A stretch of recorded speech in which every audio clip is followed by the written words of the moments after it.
Good morning, true crime friends. I just had a near-death experience. Oh my God. Okay. Let me tell you what happened. I promise you I'm going to talk about Chad Daybell, but first I have to tell you about my near-death experience. I get up in the morning, right? I sit here in my little chair. I sip my little, to this morning is Crystal Light, sip my little drink, right? Wet my little whistle in case my throat gets dry. And I make my members only video, right? Make a little members only video. And in the members only video, I was like, I'm going to go take my vitamins and I'm going to sit and I'm going to do the video. So I'm tired. I'm not in the mood to record this morning. I grab a handful of vitamins because I say, child, I'm middle-aged. It's a supplement galore over here. So I take my handful of supplements. I throw them in my mouth like I always do. I take my little sip of something like I always do. And they get stuck halfway down. And I was like, nobody in my house is awake. There was nobody to Heimlich me. So I just like coughed and sputtered until they all like figured themselves out. And then I took them all. Is my veil torn now? Look. Chad Daybell talks about the fact that his veil is torn and he can see between like heaven and earth. I did not see a bright, shiny light. I mean, I kind of did see a light, but it was probably that light right there because it's very bright. And when I look at it, I can still see it when I look away. Anyway, it was a harrowing experience, but not as harrowing as watching day 12 of the state of Idaho versus Chad Daybell. Honey, every single one of the neighbors thinks he did it. I'm living for this trial. Okay, so look. Friday, we saw the parade of shady neighbors. It was only a half day of trial. But do you think they packed in a whole bunch of neighbors? Oh, yes, they did. And what do you think those neighbors think? What do you think? All of the neighbors who are all up in his business, it is very apparent, think he did it. They're all looking around each other at family home evening and Relief Society. They're like, oh, he did that. He killed that girl. Oh, you know he killed that girl. Look. The first neighbor to appear was Mr. Stephen Schultz. Now, Stephen Schultz is from Springfield, Utah. Now, you know, I had to write down all these cities and stuff because I don't know all that Idaho, Utah. It's all the same to me. I don't know the difference. You know you don't know the difference either. Unless you live out there, you do not know the difference. Come on. You know now you secretly calling the Idaho just like I am. So anyway. Springfield, Utah. Stephen Schultz minding his business at his house, and he gets a call, bring, hey, Tammy's dead. And Chad is like, can you come and pick her up? And he was like, sure. Now, this is what you need to know about Mrs. Stephen Schultz. Number one, he worked at the child support division, but also he was an undertaker. Is undertaker a side hustle? Can you be a part-time undertaker? You be like doing the child support and the paperwork by day and embalming dead bodies by night. I don't understand how he was both. He retired from one or both or something. Did he retire from the undertaking and become a child support? I don't know. But anyway, so Chad called him up and was like, hey, can you help? Can you come and take this heifer out of here? I mean, can you pick up my wife? Because I want her far, far away from where I'm going to be oochie-coochie-ing my new hot wife. So can you take her back up there to Utah? And Stephen was like, I'm so sorry for your loss. Yep, I'm going to grab your brother-in-law, Jason. We're going to come down and we're going to get this body. So they go down and they're like, I'm so sorry for your loss. Here, pick out a nice casket. Look, let me tell you something as an aside. If I drop dead, if I get hit by y'all better save money on my casket. I am a penny pincher from the bottom of my heart. Did you know you can get caskets on Amazon? Listen, delay my funeral by a day, get that overnight delivery or whatever. Get me an Amazon casket. Don't be overpaying on my funeral. Oh, I will come back and haunt you if you overpay for my funeral. Anyway, I want to be cremated anyway, but child, that's another story for another day. So Jason and Stephen, they drive on down there 4 hours away. They have a little chit chat on the way. Oh, it's so sad. Tammy died. We don't know what happened. Blah, blah, blah. They get down there and Chad is like, come on, let's go. And so Stephen, the part-time undertaker, was like, something about this is shady. Something about this don't seem right. Okay, Chad. Sure. Chad, are you... How she died, Chad? Chad was like, we don't want to autopsy. That's all I know. I don't know how she died. We don't want an autopsy. He was like, okay, would you like to pick out a casket? Chad was like, but no autopsy. It's like, okay, Chad, we hear you, no autopsy. He's like, okay, but it's not me who doesn't want it. I mean, we don't want nothing bad happen to her body. Please, no autopsy, no autopsy. Stephen, sir, you're suspicious. Also, this was Sunday when they got there. Chad was like, can you have it ready for tomorrow? Can we have the funeral by tomorrow? And Stephen was like, no, it takes time. The Relief Society, now listen, for those of you who are not Mormon and you trying to figure out Relief Society, Chad, that's just the usher board. The usher board, you know the usher. If you just like a regular, not Mormon Christian, like a Baptist or something, You know the usher board. Oh, they got the white dress, the white pantyhose, the white gloves. They come around. They got the little tissues when you cry. When you slayed in the spirit, they put a tablecloth over you, the whole thing. Anyway, so the usher board, that's what we're going to call the Relief Society, because I can't remember that. I didn't grow up Mormon. That does not roll off my tongue. Anyway, so the usher board got to make the potatoes. They got to fry up the chicken. They got to get them canned cream beans and the Intimans with the Louisiana crunch cake. You know what I'm talking about, funeral cuisine. Anyway, so he's like, no, the usher board not going to be ready by tomorrow. And so Chad was like, okay, day after tomorrow? Can we do day after tomorrow? Okay. Because I need you to hurry up. I have a hot piece of tail. Wait for me in Hawaii. And I need to go motorboat her. So anyway, Steven was like, okay, sure, Chad. So he gets the body. Chad picks out the casket, not the discount one. Because he was like, I'm just going to be tricking up Tammy's money from this life insurance. So, okay, no problem, whatever. He picks out everything. They get in the car and they driving her back. And Steven, the part-time undertaker, says to Jason, who happens to be Chad's brother-in-law, you think he killed her? This is, let me tell you something. Your first mind is usually your right mind. Day up, day after. He was like, this looks suspicious as heck. And Jason was like, nah. This is what you might have missed in the trial on Friday. Later on, Chad, when he was back visiting Springville, tried to recruit Steven the Undertaker into his cult. And Steven was like, first of all, no. Second, I always thought you was shady. Something about that death was not right. All of that, come on, let's go, hurry up. Turns out Jason Gwilliam, the brother-in-law, has also changed his mind. Oh, yes, that came out in court on Friday, too.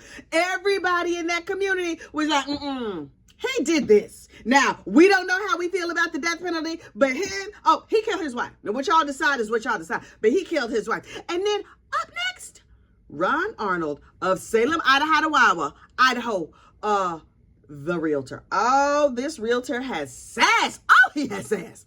The realtor got up. He's like, hey, how you doing? I did this. I did that. I showed him some property, whatever. And so he answered all the questions, and he was like, Chad wanted to put a mobile home on his property. Do you think Miss Fancy Pants Lori was going to live in a mobile home? I bet you she's not. Now listen, it also came out in court that the mobile home was a cover so that Chad could pretend to like excavate space to make a motorhome, when really he was unburying the bodies so he could hide them someplace else. Y'all, the shade. So anyway, the realtor's on the stand and he answers all the questions on direct. And then John Pryor gets up, Chad's lawyer, and he's like, I talk fast, you talk fast. We're going to be best buds. And Ron is like, okay, we gonna see. I'm nice, I'm Mormon-y, and we gonna see how this goes, sir. So John Pryor sets about to asking his questions.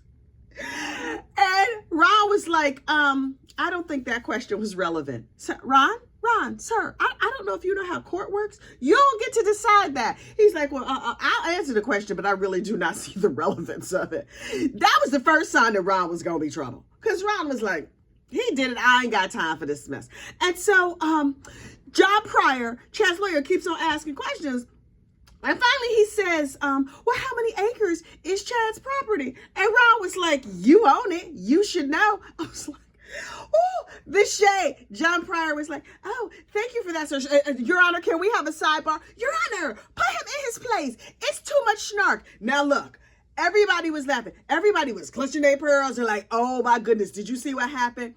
What you also may have missed during this testimony was the lawyers cracking up. And then if you watch back that video in real time, the judge has a sidebar and then takes a long period of time to just going back and do whatever. In my opinion, the lawyer was kicking. He was rolling, talking to his little secretary, whatever they call her, like, ooh, did you see the way John Pryor got owned? Ooh, he got owned right there on the stand. And then he comes back and he's like, okay, I had to compose myself. Ladies and gentlemen of the jury, I declared that last statement to be exceptionally shady, and so we will strike it from the record on the basis of, oh, it was hilarious, but oh, it was shady, and I run a shade-free courtroom, and so he can't do that. And Ron, try and keep yourself together. But apparently in the sidebar, he told John Pryor, well, listen, ask stupid questions, get stupid answers. You should have asked him the question.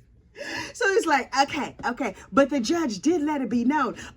Ron Arnold's little outburst was factual. Yes, in fact, Mr. Chad, who was doing all of this for sex, power, and money, is no longer getting the oochie coochie, no longer has any power, and does not have the money to pay his lawyers. Sir, this has gone terribly. You did not plan ahead. I know you thought you saw the end of days, but turns out that was the end of your days. Now look, next up on the stand was Miss Whitney Arnold. That is Ron the realtor's wife. I personally love Whitney. They were like, okay, so Whitney, where were you when you found out that Tammy had passed? Did you know Tammy? She's like, yes. Tammy and I were friends. We were over there on the usher board together, and we did other like churchy type things together. And I was shocked. I tell you, when I found out she had passed. And they said, so did you go to the house? She said, well, yes, I needed answers. I went over there to find out answers. This is a woman after my own heart. Oh, she's nosy. She's in your business. And she's coming to your house at your death. And she's conducting a complete investigation. Let me tell you something. One of my friends and neighbors, lady up the street from me, died a few years ago. I was like, oh, what happened? Who pushed her down them stairs? I needed to know. I needed to know everything. It turns out it was a medical thing. But I found out. Listen.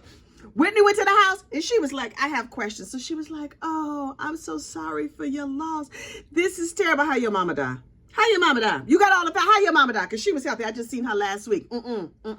This is not right. How your mama died? And the kids were like, oh, well, dad said, what? She was looking at, she was giving Chad all the side eye in the world. So she was like, whispering to Chad a little delicately, Chad, did you want to do an autopsy in case there's something genetic that the kids might want to know about, the girls especially or whatever? Chad was like, no autopsy. So Whitney was like, she was not going to be satisfied with that answer. Oh yes, she is the quintessential nosy neighbor. She first whispered it quietly and discreetly to Chad. Then she turned around to all the kids. Kids, do you want an autopsy? Are you sure? Because I am very suspicious of your daddy over here. I never did like him. He always looked like a thumb. Some about him don't look right. Children, you might want to insist on an autopsy because your daddy is garbage. Now listen, I'm summarizing, but basically that's what Miss Whitney had to say. She was very clear with those children. And then she started having the kids over on Monday nights for family home evening. Yeah, she did. Because she was just like, I want my home to be a place of comfort and warmth for them. Also, I will continue to be up in their business, even though their mama has gone. Now, listen, I was probably in their mama's business when she was alive, and now I will be in their business, and I want to make sure that they are well cared for and loved. That's so nice and delightful. So then one Monday night, she was just like, Chad called and was like, hey, I want you to meet my new wife. And Whitney was like, I'm sorry, what? Tammy not even really good at cold yet. The dirt hasn't settled. The grass has not regrown over her plot. And you got a new wife. New wife, you said. Okay, so your kid's been coming to me for Monday night family home evenings. Why don't you bring the new why don't you bring your new wife over? Well, bring her over here so we can check her out. Because it's no investigation like a mom investigation. There's not a woman alive who's not half an FBI agent. I'm telling you right now. So the kids came over. Oh, they're going to have dinner. They're going to sit and chit chat. Oh, we going to play some board games. Family home evening is going to include that family and a complete investigation by Miss Whitney Arnold. So Whitney was like, hey, blonde trollop, how are you? Where are you from? Where did you grow up? How did you meet? What happened to Tammy? How come y'all got married so fast? Was y'all Uchiing and Coochieing before she died? Are you the reason that she died? And then she's like, so how many kids do you have? And Lori was like, I have 7 children. She's like, where's your kids? Heifer, where's your kids? And so Lori was like, none of our kids are at home anymore. Now listen, they were home in heaven. They were not home at her house. And so Whitney was like, okay. I had a whole bunch of questions for her. And let me tell you something. It didn't come out on Friday on the stand, but I guarantee you, Miss Whitney, she had a whole bunch of questions for Chad. How y'all know her? Did you meet her? When did your daddy marry her? What's going on here? Now, did you know her children? What's happening? Whitney was like taking notes. She probably saved the fork from dinner so she could run like a DNA swab. Oh, she got the home DNA swab out in her she shed in the backyard. They got all that land. All that land is built for she sheds. Yep. She's just like, okay, see you later. don't touch any of her plates and forks. I'm going to do a whole investigation. Miss Whitney had it on lock. Let me tell you something. I'm willing to bet that Whitney had this case resolved before anybody else. The police were like, let's do some investigation. Whitney was like, do you need my notes? Because I have copious notes from when the heifer came to my house. How much she had 7 kids and now her kids is missing and in the news. So anyway, Chad took a little trip down to Springville, Utah, where he spent time with his friend, Craig Huff. Okay. This is Shady neighbor number 4 for those of you keeping track of Huff. Craig and Chad have known each other for a very long time, and they're just going to chitty chat. They're going to get in the car and go for a little ride. They're going to visit. Okay. So they're visiting, and then they go sit at the diner, have something to eat, because you know Chad Daybell's not missing no meals. You've seen him. Anyway, so he was just like, Craig was like, Chad, this is terrible. What happened to Tammy? Because you know everybody want to know. Everybody wants to know. Listen, let's normalize just giving up the cause of death. When you say, oh, my brother-in-law died, you have to finish that sentence with the cause of death. My brother-in-law passed. He got hit by a bus. I think it should be that way for everything, because the minute I hear somebody died, I'm like, how? Number 1, let's be clear. Number 1, because I'm nosy. Number 2, so I can make sure that don't happen to me. I'm like, oh, he tripped and fell down the stairs. Okay, now I'm going to hold on to the armrest. Oh, he had a dread disease. I'm going to go get a checkup. I'm saying you could be saving other lives if you just give up the personal business. And when you say so-and-so passed, say how. Or you can give us hints, because like I said, I am half an FBI agent. So you'd be like, I'm not going to say how she died, but you can make donations to the American Trip Down the Stairs Fund. I don't know. I'm just saying, you got to let a sister know, because I have to keep myself safe. I can't just be out here getting hit by buses and stuff. That would be terrible. Anyway, so Craig Huff and Chad sit down. Hang on, you know I done talk my throat dry. They sit down. They have a little chitty chat. And Chad is like, yeah, she passed away. She choked to death. Really now? Choked to death.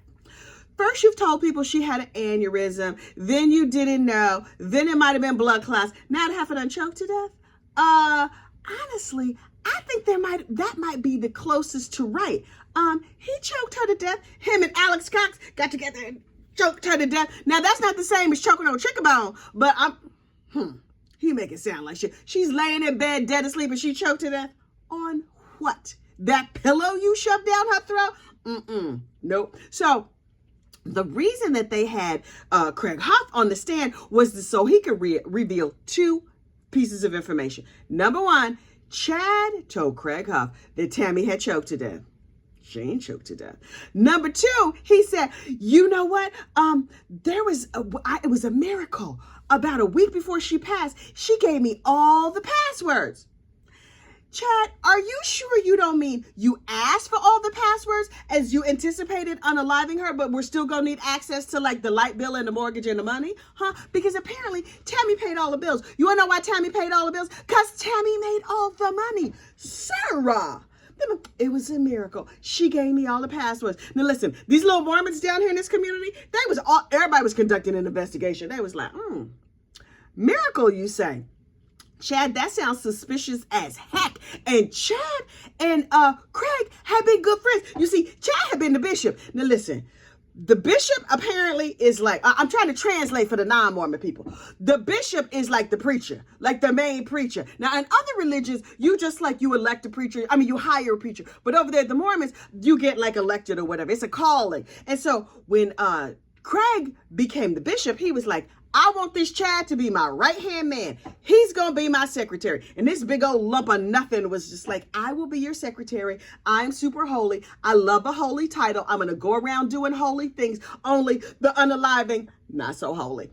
Anyway, these 2 were like this until the unfortunate unaliving. Chad done lost his rabbit-ass mind. Anyway, the final shady witness on Friday, that is none other than Mr. Richard Garner. Now, first of all, I need to know, is this Jennifer Garner's daddy? Is this?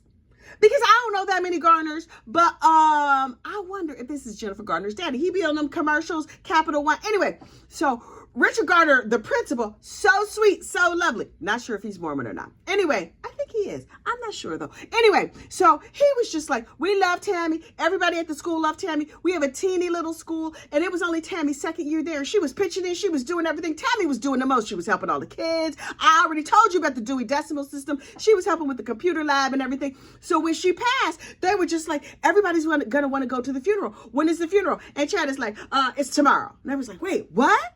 She just passed today. You want to have the funeral tomorrow? He was like, and it's in another state, 4 hours away. And Principal Garner was like, can we have something local? Because I can't have all of my teachers going down to Utah, Idaho? I don't know. I can't have all my teachers going over there to the funeral. Everybody's going to want to celebrate the life of Tammy. And Chad was like,